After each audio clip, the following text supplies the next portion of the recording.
po ako, estimate po kayo ano, sa 2 kilo or 3. Yan, oh, comment po kayo. Oh. Ang dami, panarili po natin. Oh. Ay, pag may tayo may isa panarili. Garni lang. Oh. Pwede na. Try ho natin kiluhin, nakakatuwa. Eh. Bala po, kumusta na po kayo lahat? Ano po yan? Bala episode na ito, ano po, update ko po kayo sa ating sibuyas po. Oh, yan. Ngayon po, ay napakalaki ng pabor sa atin. Nung pag may dumaan po bang ulan, kumbaga sa gabi, or basta pag may ulan at gawa ho ng ang ating pananim, ay yung araw-araw ay gusto niya idilig. Oh, yan, ito po. Ito na po ang update sa ating sibuyas ngayon. Makisig na po. Yan. Mapapansin nyo po na medyo matubig yung plat dito. Kasi nga ho, paggabi, maulan, umulan. Ay di ngayon, suma total, maulan. Nakalilibre tayo ng dilig. Oh, yan. Yan, ito na po yung ating mga mas naunang pananim po. Oh.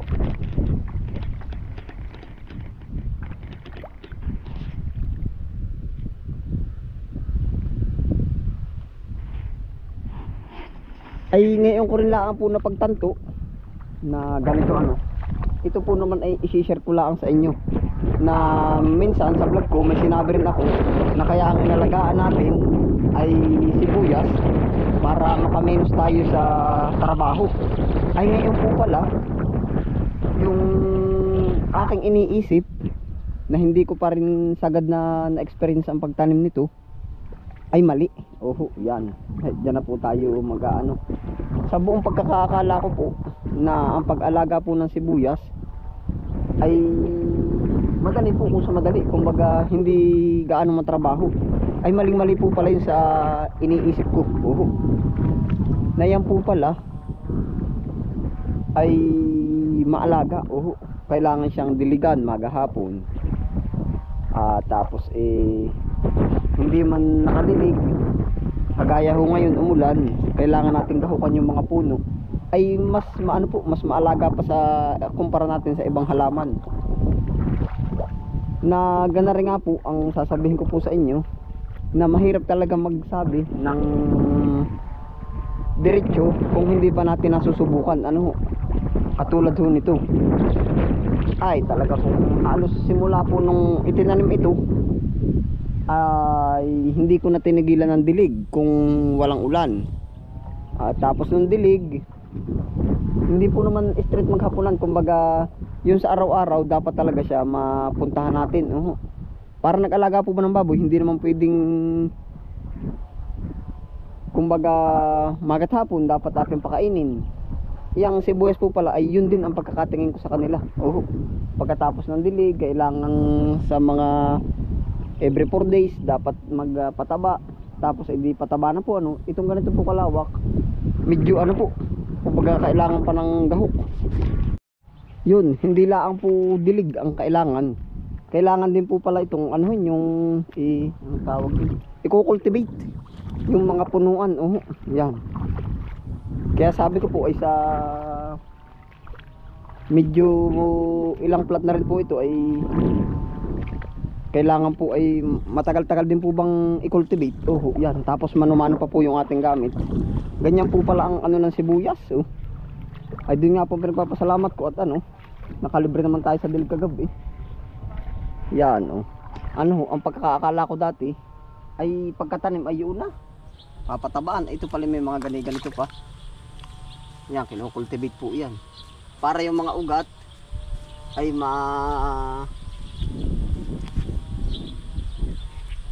lumuag po ba yung paggagapangan nilang ugat. Kaya ho napakahirap magsabi na hindi pa natin na aaktwal. Napakahirap po.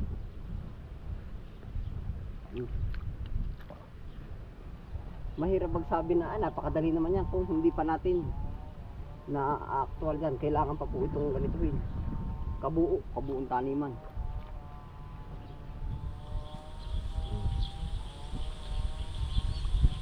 Woohoo! Lagi na narin na ano, araw-araw pala rin. Abay, pagka umulan na nga, nakapahinga na, ay magagahok naman. Oo, kasunod wari ko pagkagahok na rin, gamas naman. Ari pala hanggat din aani, walang tigil din kaubra. Akala ko ari ng pinakamadaling halaman na ay.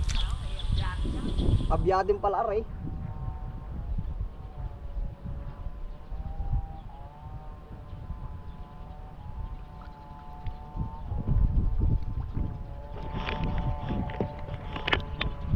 Yun po si kuya, o yun, no? Kung kita nyo yung kausap natin. Gawa ho nung tayo nagtanim dito. Sabi ba, halos araw-araw ka na diyan na. Ay araw-araw din yan dumadaan. Ay sabi ko yung nga, matapos lang kami ako sa iba nagagawa. Abay hanggang ngayon, no? Nakailang days na po yung ating nakikita pa rin tayo nung yun nga ni kuya, laging bumabati sa akin. Nandiyan ka na naman na.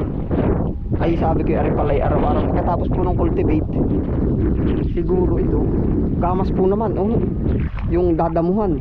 Kaya ho, wala palang katigil-tigil. Kaya po pala nung dati, nung umaakit ako sa ibang taniman, sabi ko ba't parang medyo yung ibang nag-aalaga doon, hindi po ba nila kinakadamihan yung alaga? Kumbaga sa isang tao, yung kaya lang trabahuhin nila, siguro mga kalahati lang ho nito para sa isang tao na yun. Yung 6 na plat, yun lang ang alaga ng individual do sa ibang magtatanim. Sa kibat ka hindi lawakan, nasa isip ko na lang po ba, ayun po pala ay ganyan maalaga. Kaya nga ho ganari ang sasabihin ko po sa inyo. Kaya po kahit sa anong gawain na alam na natin, kung hindi natin pa nasusubukan, ayan po pala ay mahirap din. Katulad po ito, may bibigyan ako sa inyong sample. Kumbagay gusto mo matutong magbike, memorya mo na yung bilihan ng bike, memorya mo na yung gumawa, alam mo na yung gulong, bilang mo na ang tornilyo. Pero once na hindi mo pa nasasakyan yung bike, parang ganun yung nangyayari sa atin na once na hindi mo pa nasasakyan, hindi mo alam na ito pala tumatagilid. Alam mo tumatagilid, pero pag nakasakay ka na, hindi mo alam yung kanyang balanse. Kaya yung nasabi ko nung nakaraan, nasabi ko ito palang halaman na ito ay napakadali. Nasa vlog ko po yun ay maalwan, makakaminos tayo dito. Ayun po palang hindi ko alam. Andyan na pala yung mas malaking gawa, mas maraming gawa. Yan po yung sample natin. Kahit po try nyo, kumbaga yung nga bike, memorya mo na yung bilihan, bilang mo na ang tornilyo, alam mo na ang hangin, alam mo na yung liko, alam mo na ang pintura, lahat na lahat alam mo na research mo na. Pero once na di mo pa nasakyan, hindi mo alam, andyan na pala yung tumatagilid na pala siya.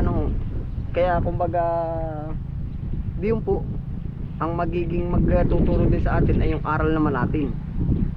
Yan po ang nakikita ko dito sa ating taniman. Na kahit alam na natin, pero pag nasa actual ka na, kahit po kayo kumbaga meron kayo naiisip na negosyo, alam nyo na yung palakaran, pasikot-sikot, memorya mo na, taon ka na nakakabisado mo na yung negosyo kung ikaw ay doon nagtatrabaho. Pero once na ikaw ang humawak, diyan mo na pala malalaman, ito pala may mali pala ditong ganun ganari. Kaya po yun, naging aral din sa atin yun. Sana po naman may naibigay ako sa inyong aral kung kayo may susubukan na na ibang gagawin po ba. Hindi natin malalaman hanggat hindi natin actual na tayo yung gumagawa. Yan. Yun.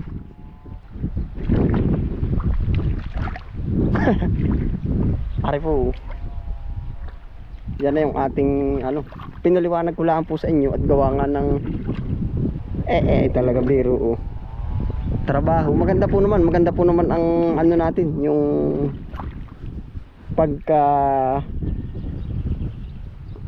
pagkagawa po ba. Yan.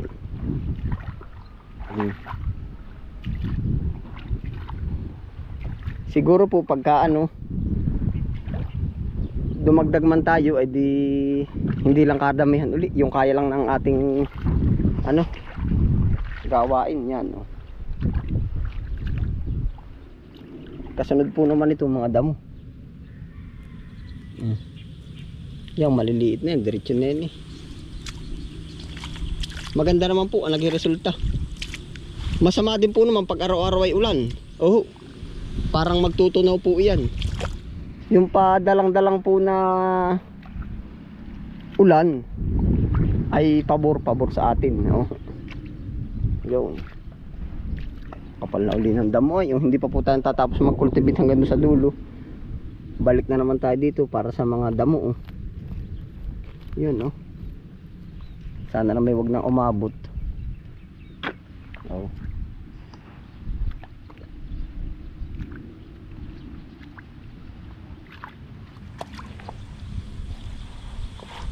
Ayan na po ang ating update. Bala yan po yung ating sibuyas. Ngayon po naman ha-harvest tayo dito ng sitaw. Ang bilis po lumaki, oh. Ayan. Oh, katuwa.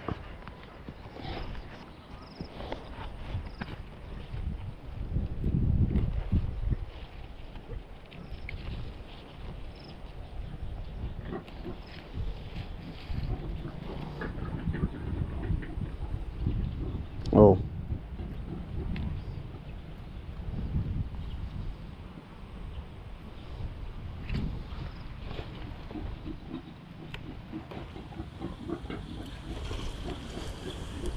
Dapat po ikabisado din natin yung iba nating gagawin.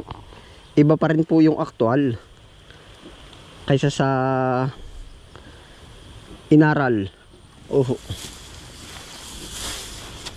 Pero kung mapagsama natin yung inaral at aktual, palagay ko mas madali nating makuha yung ating gusto.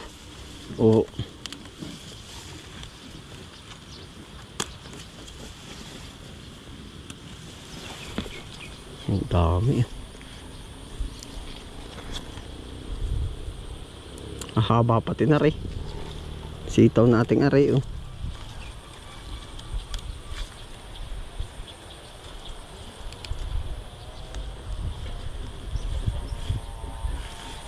Nandito na pansin, oh. Tumaba na.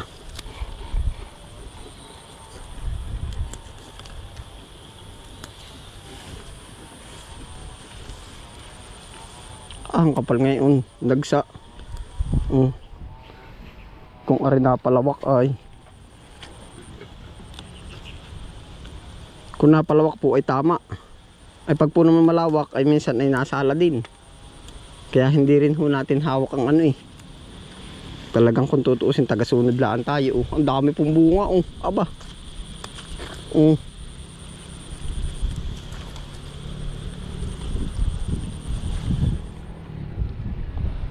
Naay po, oh. Kung kayo may lalahukan ay, oh. Yan, ang igi na rin. Ang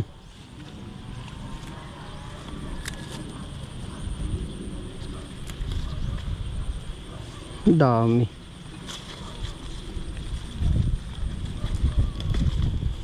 Yan, ang gaganda po pati.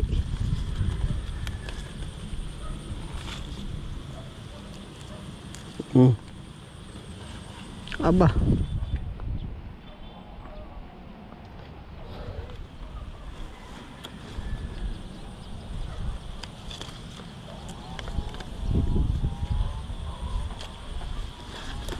Patuwa.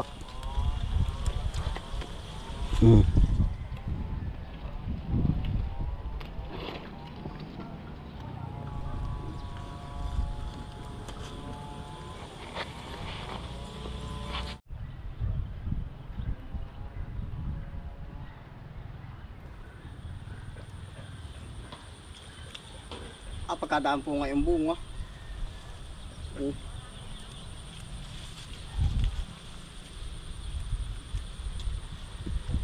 Makakailang kilo ka tayo dito ngayon. Yan ang unti po ay, oh. Ibig sabihin ang liit nung pinagtaniman natin, pero pagkakapal ng bunga. Kakatuwa.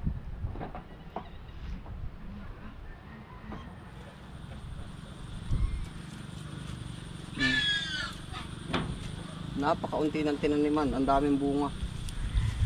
Ito po, oh.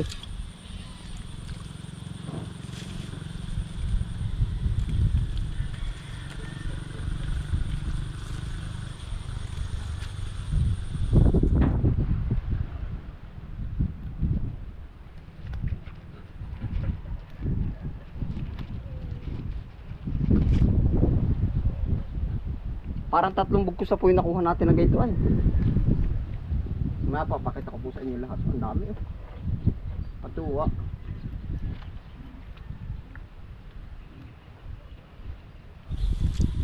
Dami po. Parang paapat na to. Yan, ito po dito natin sa matitimbulin. Oh. Dami po. Dito sa kabila ko, kukain ko pa.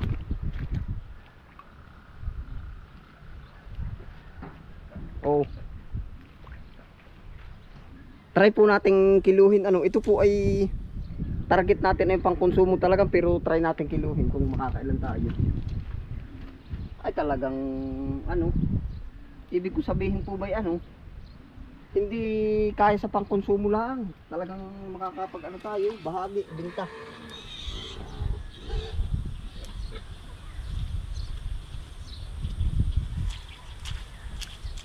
Ari na po yung ating harvest oh. Yan oh, kayo po estimate. Kikiluhin po natin, ano, estimate nyo po ilang kilo to. Ay, nahulog pa. Oh.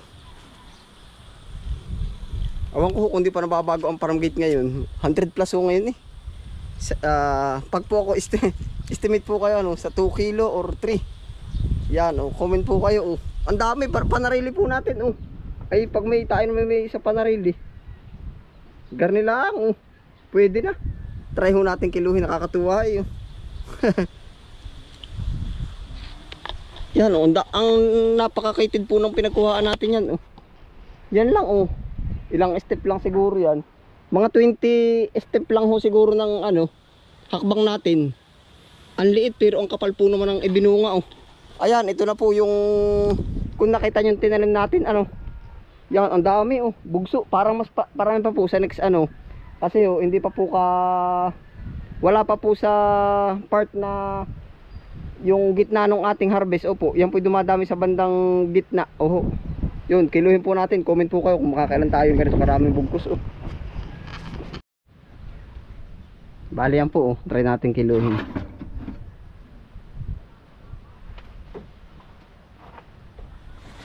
Labis po ang tuwa ko sa dami nito kasi oh, yung pong iba marami, malawak oh, pero yung sa liit ng ating taniman tapos ganito yung karami natin na harvest, ay nako, Diyos ko po, salamat Panginoon. Talagang nakakatuwa po. Ito na po oh, yan oh. Makikita na po natin oh. Sabay-sabay po natin tingnan. 1 kilo. Tama ka ang ating ano, estimated. Oh, kakatuwa eh. Talagang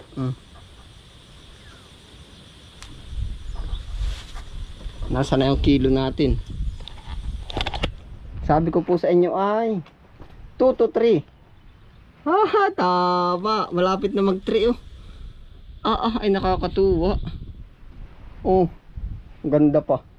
Fresh na fresh. Yun, panalo to. Ayun po yung episode po natin ito. Yun uli, basta hindi ho natin malalaman hanggat hindi tayo sumusubok sa iba pa nating gawain kumpara sa ating napagtanungan lang, napag-research lang.